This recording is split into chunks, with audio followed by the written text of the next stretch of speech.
120 কাতা, তার মধ্যে 80 কাতার হবে উম্মতে মুহাম্মাদি, বলেন সুবহানাল্লাহ। আর এই উম্মতে মুহাম্মাদির মধ্যে আরো 70,000 স্পেশাল মানুষ আছে। কত হাজার? যারা বিনা হিসেবে বিনা আযাবে ডাইরেক্ট জান্নাতে যাবে ইনশাআল্লাহ। বলে দিব তারা কারা? 70,000। তবে অন্য একটা হাদিসে আসছে যে প্রত্যেক হাজারের সাথে আরো 70,000। তবে শর্ত কঠিন। কিরকম শর্ত? সাহাবীরা বসে ডিসকাস করছেন কে হতে পারে তারা। কেউ বলছেন তারা হয়তো প্রথম দিকের মুসলিমরা হবেন, কেউ বলছেন তারা হয়তো মুজাহিদরা হবেন, কেউ বলছেন তারা বদর যুদ্ধের সাহাবীরা হবে ইত্যাদি।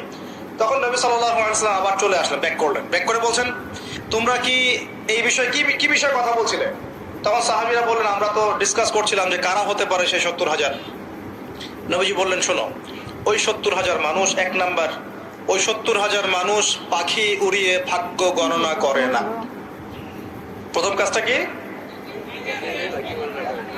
মানে তারা ইসলাম এত কঠিন ভাবে পালন করে যে পাখি উড়িয়ে ভাগ্য গণনা বা হাত দেখা, রাশিফল, এরকম শিরিকের ধার কাছেও নাই। তারা শিরিকের ধার কাছেও নাই। দুই নাম্বার, তারা আগুনের শেখা বা উল্কি দিয়ে, এই ট্যাটু আছে না, ট্যাটু উল্কি আঁকে আগুন দিয়ে, এই ধরনের ট্যাটু উল্কি তারা আঁকে না শরীরের মধ্যে। এইসব কুলক্ষণে সুলক্ষণে তারা বিশ্বাস করে না।